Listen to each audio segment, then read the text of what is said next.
Hi, everyone. We hope that you enjoyed the case study session. Please, before we start our next event, fill out the survey to make sure that we hear your feedback from the case study session. If you are here, don't fill it out, but if you went to the case study session, we would appreciate your feedback. Thank you so much. All right, so hello everyone, my name is Rani and I'm an exercise science graduate from Rutgers University. And as we are nearing the end of day 2 of our conference, we would like to give the floor to Briana Astorga, the Chief Scribe at HonorHealth Deer Valley Hospital, who completed a Bachelor's of Science in Mathematics and Chemistry at Northern Arizona University. She's an aspiring pre-med student with hopes of becoming a physician in an underserved community. Furthermore, let us also welcome Katie Dunaway, who is an Associate Chief Scribe, also at HonorHealth Deer Valley. She graduated with a bachelor's degree in BioMedical Science from California State University, Sacramento, while competing on the women's golf team. Together, they will be providing us an inside look on medical scribing. Please give them a warm welcome. Thank you so much for the warm welcome.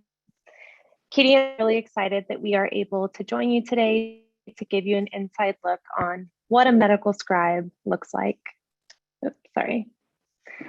My name is Briana Astorga, and I am currently the Chief Scribe at HonorHealth Deer Valley Medical Center. I've been the Chief Scribe for the past year and a half, and Katie, who's on the call, has been working alongside me as my associate for the past year.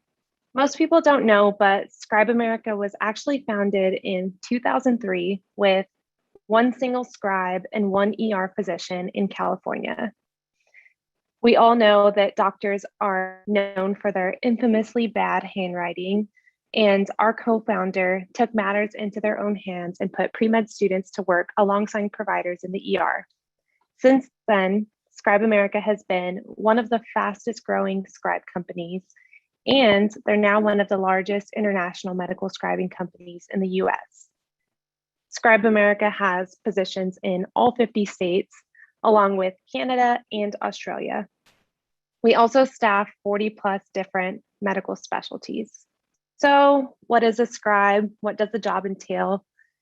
A scribe, in my definition, is really just a personal assistant to the provider you're working with. You help them provide real-time physician documentation and make the provider more efficient by allowing them to have more face-to-face time interaction with the patient and really taking the burden of documentation off of their hands, especially since it's kind of advanced over the past several years. Scribes document anything from physician-patient interactions to presenting symptoms, past medical history, physical exam findings, procedures, lab and imaging results, clinical events, their medical decision-making, including their assessments, their plans, consults, and even dispositions and discharge instructions. So you really are documenting everything from top to bottom from that physician's visit with the patient. Scribes help to improve their provider's efficiency by relieving their provider of those clerical duties, decreasing the time each patient spends in the facility, and increasing the number of patients seen in the department. So you taking on that documentation really does allow them to provide more efficient care and see more patients. It also allows complete documentation as the care is being performed, as opposed to later on in the week. Scribes help to organize documents and results. Scribes also help to track down pending lab and imaging studies. So at all times, especially at our facility, you always have a computer. So the provider might be running around, jumping from patient's room to room, or talking to nursing staff, but you have your computer at all times and you can see when a critical lab value or imaging study comes back, and you have the ability to inform your provider and keep them updated, follow up on those delayed results. And then you also have the ability to improve communication within the department. So that includes updating the patients on updates from the provider, communicating with nursing staff, communicating with other providers, all in all helping the department run more smoothly. So I'm going to pass it to Katie, who's going to talk a little more about what Scribe America has to offer. All right, thank you for that. I'm going to talk about what Scribes offer. So first of all, the job is more fun and you have the opportunity to meet coworkers interested in the same field as you. Some of your coworkers might even turn out to be some of your best friends moving forward. You also have the opportunity to gain firsthand experience. Since we are working so close with physicians, we learn how and what they are thinking for each patient, helping our future careers in healthcare and medicine. We also get to observe a variety of patients and speaking from an emergency department standpoint, there are a variety of patients ranging from acuity levels 1 to 5. Throughout a shift, you can see traumas, which are acuity level 1, to pediatric patients and the usual abdominal or chest pain patients. You can also gain clinical experience, which is great for medical school applications and resumes. Briana and I will be discussing clinical experiences at the end of our presentation. You also have the opportunity to advance in Scribe America. Most of our higher up management actually started off as scribes. You can be a chief scribe, associate chief scribe, or even a trainer at your individual site. Scribe America also puts a lot of time and effort into each scribe, including Scribe University training, classroom training, floor training, and management grading your charts once you become solo in order to help you improve your charting. You also have training prior to floor training, which is all paid. Scribe University includes online classes and a finals that are also all covered by Scribe America and help you gain insight knowledge into medical terminology. So what will help you succeed as a scribe? Your drive for wanting to help your provider. As Briana discussed, we are a vital part of our provider's efficiency during the shift. Throughout my personal experience, providers are very thankful for our commitment to helping them throughout the shift, whether that be reminding what still needs to be done for each patient's chart or what patients they need to go back and reevaluate. Accountability, adaptability, and ability to multitask. An interesting statistic that I read was that an ED physician is interrupted an average of 11 times per hour. Oftentimes, the provider leans on the scribe to remind them when they were dictating and when they were interrupted. This not only applies to the emergency department, but also to other specialties. Eagerness to learn. We are constantly seeing new patients, which means that we are constantly expanding our medical and health knowledge. Always taking the initiative and planning ahead. Excellent computer skills and typing speed. Not only will this help you in your future health careers, as you'll be familiar with the systems of the hospital, but your typing speed will also exponentially increase. I know that mine did while working as a scribe. Being friendly, professional, and courteous, not only to your providers, but to coworkers and management in Scribe America. What we expect from you as a scribe. Strong work ethic. This flashes back to your drive and passion to work for your provider, and not only to show up for your shift, but to also have a good attitude on shift. Diligent attentiveness to the physician. Sometimes your provider will have a million things to do and they rely on you to keep them focused during the shift. As you know, they can get interrupted. Professionalism and maturity, responsibility, punctuality, loyalty, and taking pride in your work. Just like with any other job, you should be proud of the charts you are completing for your provider. And I'll pass it back. All right, so working as a scribe, especially in the ER, you get exposed to a variety of different healthcare careers. So in the ER, you get to work alongside your ER physician, but you also get to see them interact with hospitalists, cardiologists, gastroenterologists, orthopedic surgeons.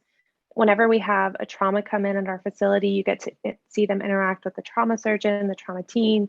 If there's a stroke alert, then you get to see them interact with the stroke team, stroke intensivist, or even if there's a STEMI, someone coming in with concerns for a heart attack, then you get to see them work with that cardiologist. And so you also get to see them interact with nurses, patient care techs, with each other. And not only do you get to work with doctors as working in the scribe in the ER, but you also get to work with nurse practitioners and physician assistants. So a lot of different exposure if you're just trying to see if you're interested in a healthcare career or a PA or NP, you're still trying to figure it out. So medical scribing allows you to see a variety of those careers.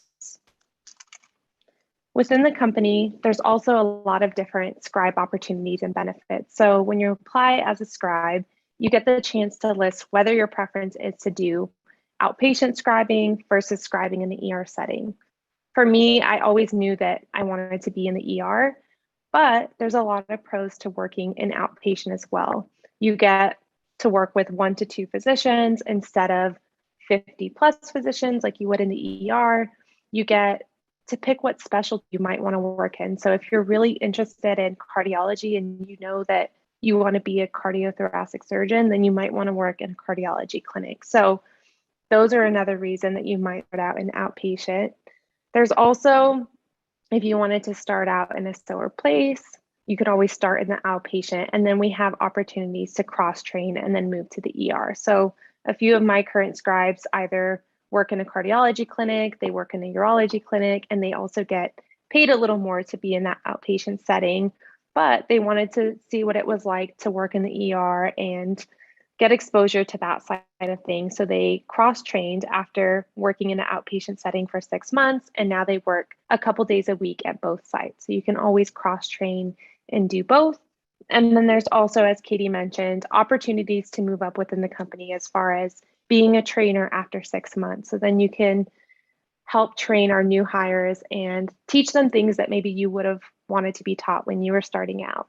You can also move up as an associate chief scribe, a chief scribe, and then even so forth. You could become a senior account manager and kind of move up the management chain in Scribe America.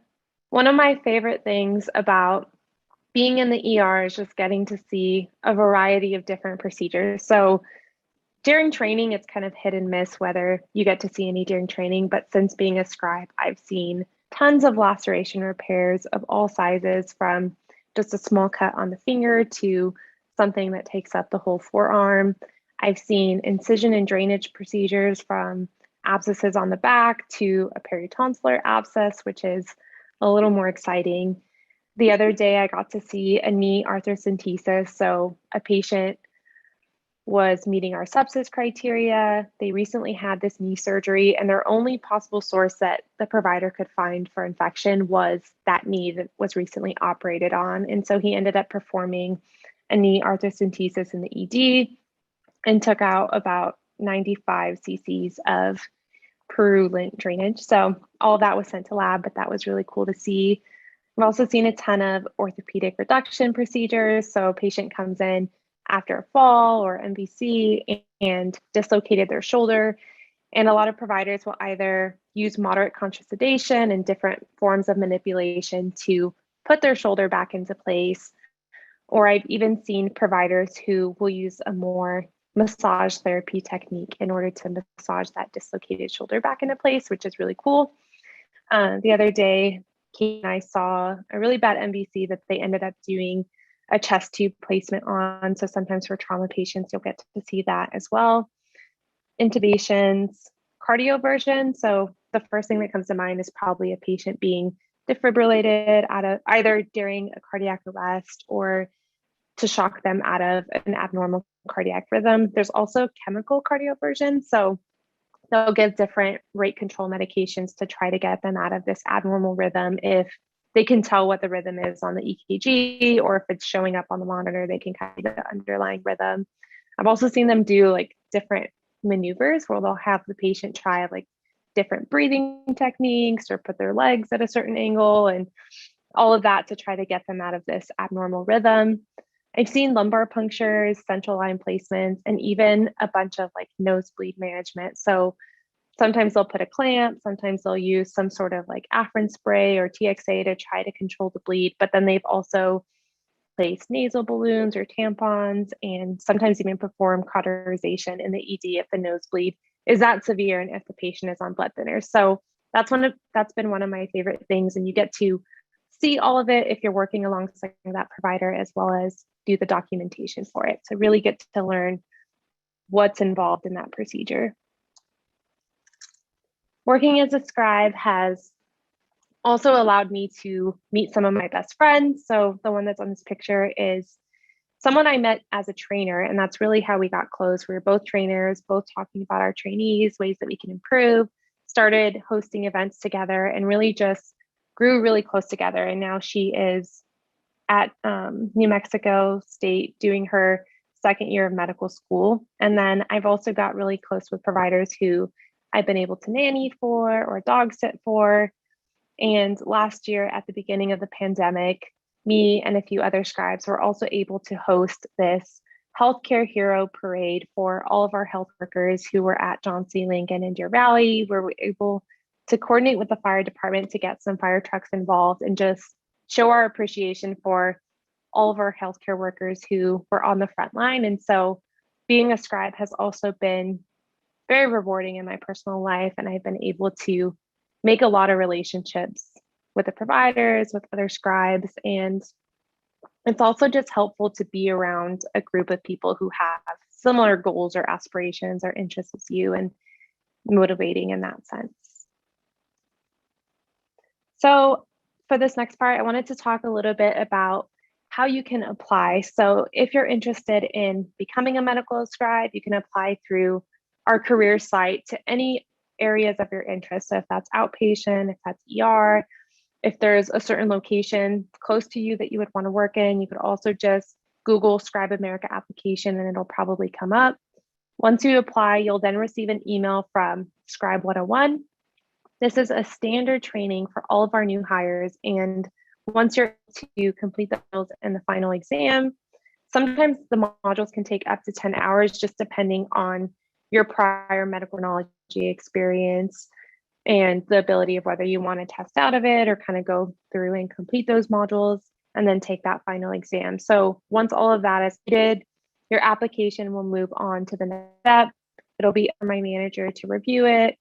If they like your application, if you did good with that Scribe 101, then you'll get an interview and so forth.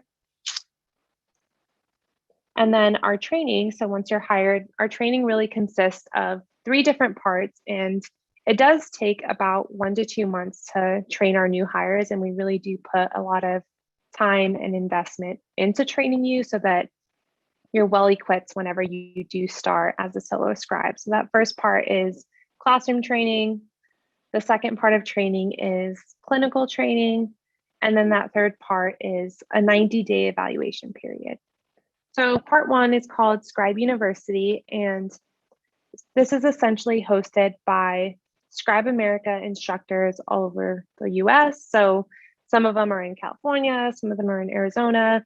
It's all virtual, and they all host different crash courses in medicine, essentially, all to equip you to help be a good scribe. So they'll cover medical terminology, medical abbreviations, pathophysiology that they think is necessary in order for you to excel in your role as a scribe, physician documentation, coding and billing criteria, and then there'll even be built-in video practice scenarios to assess and hone in your skills, as well as quizzes and examinations. So all of this is not only helping you learn, that medical terminology, abbreviations, if you're interested in a pre-health career, but it's also preparing you for this scribing role. The second part is clinical training. So once you pass our virtual training and we're able to train you on the Epic EMR system, one second, my computer. If you pass clinical training, then you'll be working side by side with a trainer and your provider. And as you develop your skills, your trainer will gradually be letting go of those responsibilities. Sorry, my screen is, sorry, one second. So clinical training is completed when you prove to the provider that you are able to work independently with a provider. And when your trainer will gradually let go of your hands and make sure that you're ready to go solo, right? And then the 90-day evaluation period. So after you successfully complete our clinical training, your performance will be closely monitored for accuracy of documentation, efficiency, provider satisfaction, consistent skill and development, and the ability to take the initiative. So we monitor all of our scribes closely, and we'll make sure that you're getting where you need to be in order to successfully be documenting these legal documents, and just make sure that you're continuing to improving and feeling supported. All right, so I'll pass it along to Katie to talk about commitment and All right, thank you. I know there have been a lot of questions regarding full-time, part-time, or being a student while working, so hopefully this answers some of those questions. So for Scribe America, you can either be part-time or full-time. Part-time entails a commitment of 20 hours per week, which is about 2 to 3 shifts depending on the shift length. Full-time is 40 hours per week or 4 to 5 shifts per week, depending on the shift length again. You would be assigned to a certain hospital or group of hospitals in your area to scribe for. So somewhere near you would be scribing. For example, Briana and I work at HonorHealth Deer Valley, but we can also work at HonorHealth North Mountain and HonorHealth Sonoran. So we have 3 different HonorHealth locations that we can work at. As of right now, I also don't know of any voluntary positions that we have here because we put in a lot of time and effort into training our scribes. That's why it is a paid opportunity, because of the commitment that we put towards you being a committed scribe. And a recommended 1-year commitment is also required, as it takes a while for our training process. So Scribe University usually takes about 3 weeks, while classroom training is a full day. Floor training is about 7 shifts spread out over a whole month, depending on trainer availability. And then hopefully you are a solo scribe at that point. And shifts typically last 8 to 12 hours. So occasionally you will have to stay extra depending on how busy your shift is, how many patients you've seen, because our job is not over until all of the charts are done. And you typically work with 1 provider for the entire shift. The only time this would not be the case is if your provider had another commitment and was able to get another provider to cover for them, either in the beginning or at the end of their shift. And there are mandatory quarterly employee meetings that are paid. So our chart requirements are constantly changing. So this meeting is just in regards to changes being made. That way all the scribes are up to date. And the meetings typically just last about an hour. So as you know, it is a paid position. Starting wage will be discussed in your area, and it is typically minimum wage depending on your state. But all training is paid and you can move up. So you have the ability to increase your wage by transitioning to a management position, such as Chief Scribe or Associate Chief Scribe, or becoming a trainer at your site after those first 6 months, of course, which assists in floor training the new scribes. And I also believe that Scribe America is reinstating merit-based raises, which would increase your salary based on performance, attendance, and completing continued scribe education courses on the Scribe America website. And we also offer discounts to many stores and services. It's just through Workday that you can get your discounts. See, I know that Briana's favorite is the hotel discounts. I personally have not heard of this, but I will be taking part of this after this. So full-time employees have the ability to have benefits, so either paid time off, health insurance, which includes medical, dental, or vision, and a 401k and retirement plan. So hopefully this again answers some questions. So pre-employment requirements, so all employees must go through a background check. We also accept everyone, even if you had not been a scribe before. So you just have to apply and hopefully your application goes through. Personally, I had never been a scribe before this, so I was very excited to start my job off with scribing with Scribe America. And anyone over 18 years can work as a scribe. We do not accept high school students, unfortunately. So typically our scribes start off as either first or second year college students. And you can also be an international student in Scribe America, so feel free to apply. Drug screen is done in an urgent care, and that cost is covered through Scribe America. And you also have to send proof of immunizations to your chief scribe prior to floor training. And you have to complete the appropriate paperwork. This is usually done with your chief during a meeting prior to starting scribe training. And you have to complete faculty-specific requirements through Scribe 101. It is different for each site. But I know that for ours, we had to complete certain courses prior to floor training in regards to HIPAA violations and all of those. So determining if the job is right for you. In order to work for the company, you have to commit to 1 year, as the training is so extensive. That's recommended because we put so much effort into training. You also have to commit to 2 holidays per year, unusual shift times, 2 night shifts per month, working during finals week, and usually long hours of work. So the ED, coming from an emergency department standpoint, it does not close for holidays. Therefore, the providers, along with their scribes, do have to work. So the holidays included in this requirement are Thanksgiving, Christmas Eve, Christmas Day, New Year's Eve, and New Year's Day. So your chief scribe will typically send out a Google sheet where you'll rank these holidays from the day you most prefer to the day that you don't want to work. And then they will try their best to accommodate your preferences when making schedule. And this could not be the case for outpatient settings, of course. So once again, the emergency department does not close, so you could be scheduled for different shifts based on your availability that you submit. So you can submit your availability based on your class schedules, but you must be available for 1 night shift per week. But that does not mean that you'll necessarily be scheduled for one. You just have to be available to work 1 night shift. And then most scribes are in school, so that means that they have the same finals week. Therefore, you cannot request this week off. I recommend studying throughout the semester, as I'm sure you guys all do, but you just can't request that week off. And typically the ED is a high stress environment, so you have to be good at dealing with stress during your shift. And I recommend right when you get home from a stressful shift, you do something that you love, just to wind down from the day. And as discussed before, the training process is rigorous. So some of our scribes do not pass.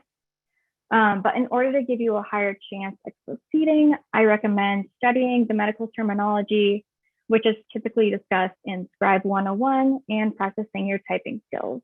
So now I'll be discussing clinical experience. So it's any employment or voluntary experience in the health field. So for example, you can volunteer at a clinic, shadow a physician, nurse practitioner, or PA, or do medical scribing. Any one of these clinical experience opportunities can lead to you getting recommendation letters from a physician, nurse practitioner, or PA. These recommendation letters can be crucial for your acceptance into graduate school. So one benefit from scribing, as Briana discussed before, is that we have become pretty close to our providers. And that is a benefit of outpatient scribing too, because you are working more closely with 1 or 2 providers as opposed to, say, 50 providers in the emergency department. But you can still get close to your providers in the emergency department. Another important item I have learned from medical scribing is how to talk to patients.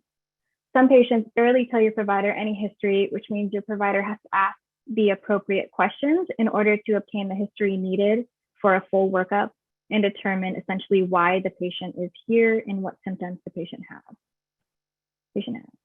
It has also helped me think like a provider and determine what the patient's most important complaints are, because typically in the emergency department, it's not just one complaint, it's a list of 15 different complaints. So all of these are important for your future health careers, which is why it is crucial to have clinical experience before applying for different graduate programs. And along with that, so different graduate programs, medical schools, PA or nursing schools vary in the amount of clinical hours required and the types of clinical experience preferred. So that's why you should have some voluntary experience along with some medical scribing.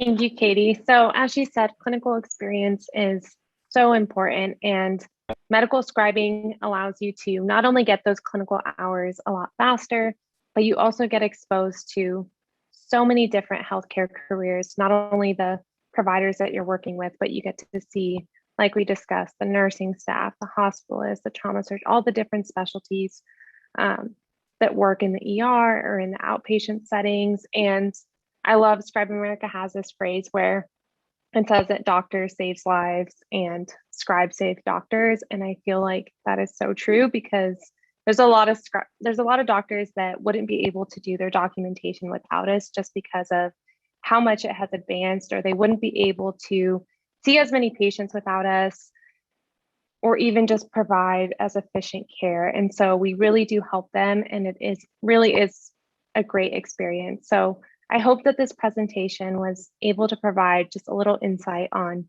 what medical scribing is, and we want to open it up to the Q&A if you guys have any questions. And we've also listed the general application link as well as the general application email, as well as our personal emails if you want to reach out if you have any questions at all on medical scribing, what it looks like, how you become a scribe. We're more than happy to help you out with that. So with that being said, we'll open it up for the Q&A. Awesome. Thank you so much, Briana and Katie, for that very informative presentation. If you could also place, if it's possible, to place the emails in the chat box, that would be great. And then you could stop sharing and we'll get into the questions. Awesome. So we do have a bunch of questions actually. And for our first question, does scribing hold more value than other clinical experiences? For example, medical translator, clinical shadowing, volunteering, medical assistant? I think it just varies on what application process you're going through. Like I mentioned before, different programs require different amounts of clinical experience and so on and so forth. So that just depends on the application that you want. Thank you. And for the next question, they asked if they could volunteer with Scribe America if they are not in the position to work in part-time or full-time position. So not that I'm aware of, all of our positions are paid for, even like whether that's in the outpatient setting or in the ED, and there's all of the different steps you have to go through as far as a background check, urine drug screen in order to be a scribe. So all of our positions, to my knowledge, are paid for. Great.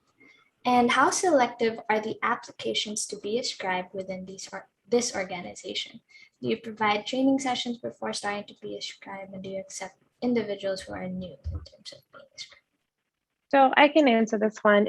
It is quite selective because I would say that scribing is a very hard job, and it's becoming one of the things that a lot of graduate programs look for when they're looking for your acceptance or looking at those clinical hours that you're having. And so they are selective, but with that being said, we also look for pre-health students who are just motivated in learning, want to actually work in the healthcare field.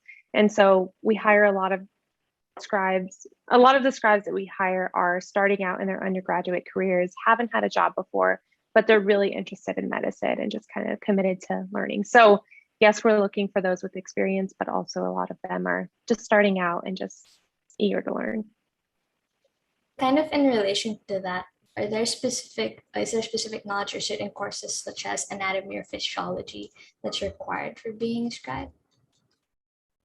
There's no specific courses that are required, but we do have, like we always recommend doing medical terminology stuff. And then throughout your training, we do like certain training on specific things that you'll see or that we think will benefit you. And now they want to know what makes your scribing agency different from others. Well, we offer various positions. So outpatient scribing, emergency department scribing, and along with veterinarian scribing. We have a lot of different opportunities. I think that's really great. And how accommodating is the agency to class schedules? I would say we're pretty accommodating. You always have to submit your availability before the month, so at the 15th of the month prior. And so you can make yourself available in between classes, before classes, after classes, and we will never schedule you against your availability, essentially. Great. And would they be assigned to a hospital near their location, or where do they exactly scribe? Are they supposed to choose? Yeah, so that's the goal. So when you're applying, you'll be able to list out different locations that you're interested in. And I think for the application to be through a Google form where you can like select the different locations that are close to you, or you can put the mileage that you're willing to commute from your location. So 20 to 30 miles. The scribes that are working at our facilities are all within, I would say, 20 to 40 minutes. We do have at our hospital, we have 3 hospitals that we work really closely together, that our providers work at all 3 of those hospitals. And all of our scribes have to do one on-call shift where they could potentially be called into any 3 of those hospitals, but it's all within their commute preference. Okay, and how long does it take to hear back? I've heard you apply far in advance to possibly get a position at a time you planned for?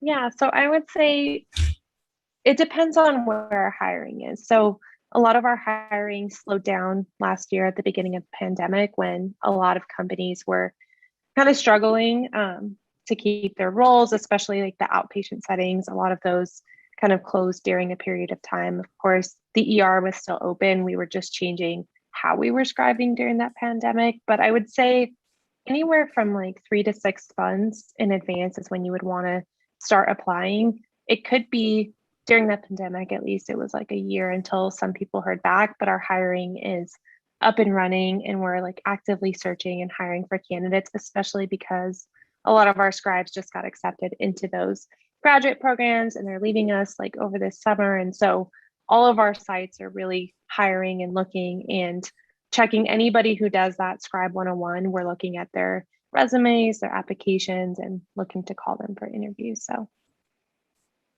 Awesome. And then, since it is a paid opportunity, is it still considered as clinical hours for medical school? Yes, I believe this is. As discussed in the presentation, clinical experience can be typing, medical scribing, volunteering, really anything. Thank you. And what are the expected time blocks for a scribe to work? 4 or 5 hours? And what are the usual business hours of operation?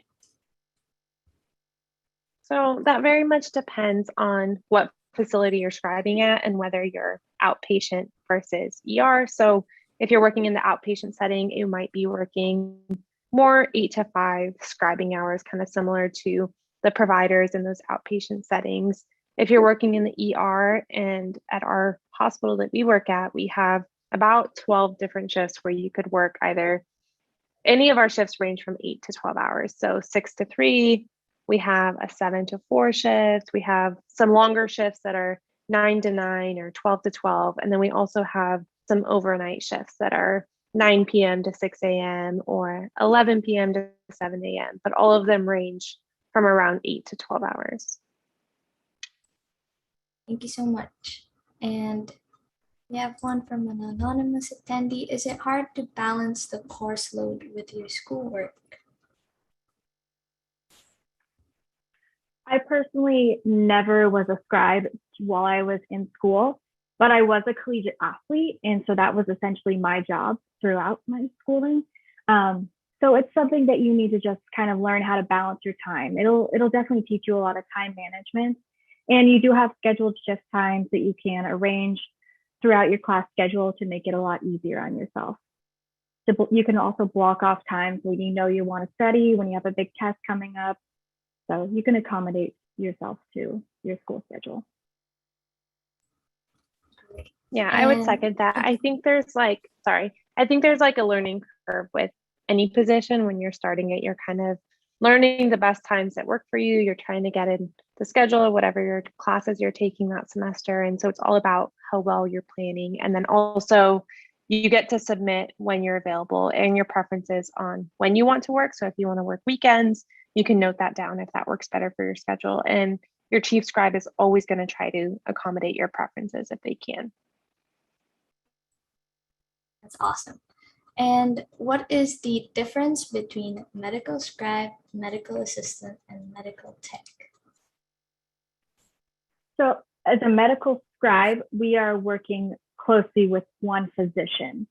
And a medical assistant, so we can't do what the medical assistants can do, which is administer injections, obtain EKGs, and take specimens to labs. We are solely there for our provider. We are the clerical role. We also cannot touch the patient. But for example, like if they wanted us to grab them a blanket and our provider was okay with it, then absolutely we'll go grab them a blanket. And same, we can also get them some ice water if our provider okays it. So we're just working really closely with that one provider. Somebody is asking, when does the registration close?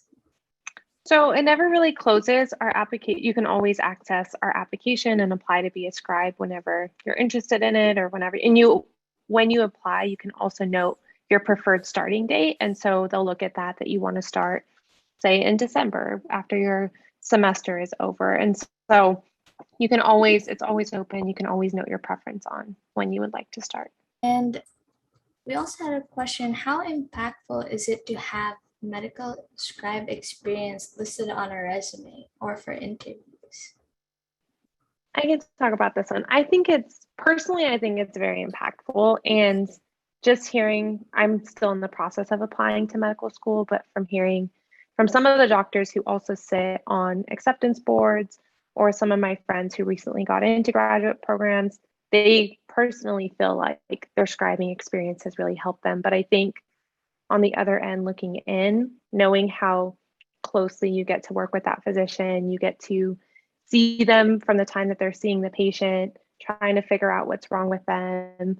You also get to see tons of different, various presentations on complaints and symptoms and learn a ton of medical terminology. So I think that just being exposed to all of that and learning how to balance your time with doing other things it looks very good on your resume and application.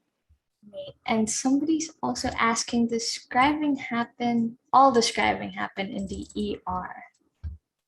No. So as discussed before, you can do outpatient settings, cardiology, urology, veterinarian even. So we're just in the emergency department. So that's why we're focusing so much on it, as we have more experience in that area. But you can absolutely do outpatient scribing. Katie, can I ask a follow-up question? What was your favorite field or specialty from medical scribe? Oh, I've only worked in the emergency department. Okay. But I just know of other people working in cardiology or urology. How about you, Briana? I have also only worked in the emergency department, but I think the one that I considered was cardiology, just because one of my close employees, he really enjoyed it.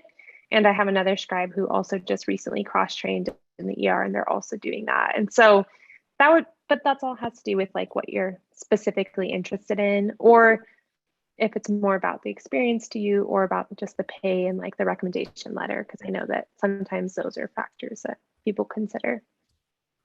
Great. And somebody asked, if I'm graduating in May of 2022 and I want to scribe during my gap year, when should I apply? So that's all dependent on if you would want to scribe 100% when you're done with school. So after May 22, I would at least apply 6 months before that. But if you wanted to, partially start your training during that last semester, maybe when you're taking easier classes, training can take up to some time. So, and it also takes time for your application to be reviewed and for hiring and the demands there. So I would say at least 6 to 8 months before whenever you want to start, to try and give you the best opportunity.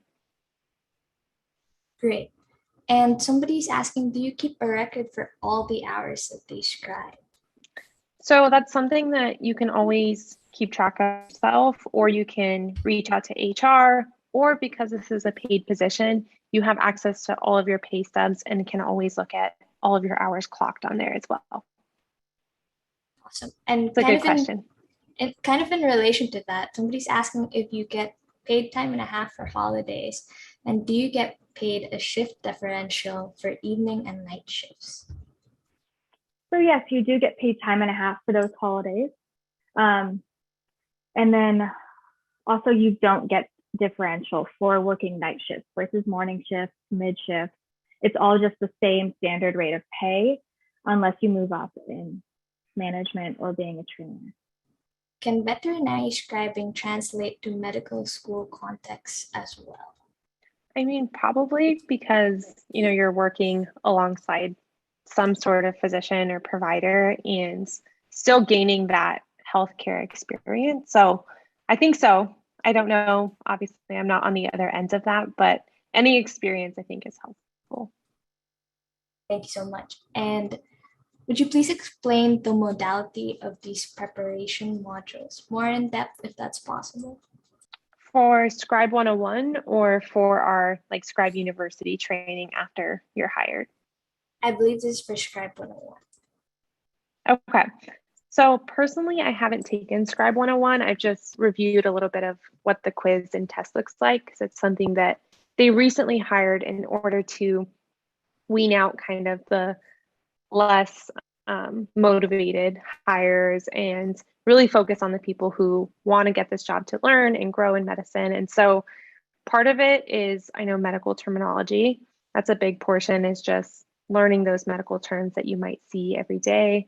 And then the other part is things like a basic course on history or medical decision making, things that you might be exposed to within the chart. That won't make much sense until you're scribing and kind of going through it, but all part of like the chart and medical terminology.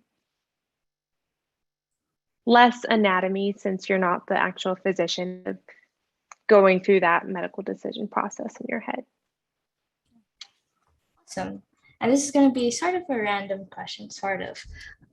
What is your favorite medical instrument from all the experiences and, I guess, shifts that you've done?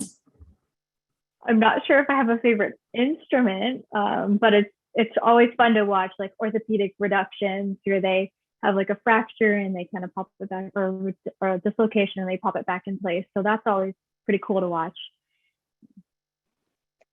Same. I would say that, and then some of like, if somebody comes in with an eye complaint, which like ER doctors never love because their specialty is not ophthalmology, but they have like things where they could put drops in your eyes to like numb the eyeball and then dye it, and then they'll like turn all the lights off in the room and use these certain tools like a wood lamp or things like that to actually like see different parts of the eye, which I think is really cool. And it's cool if you can be in there while they're doing it, because you can see that it's dyed and you can see the foreign body that they're trying to visualize. So that's one of the things I think is cooler if you're able to see it.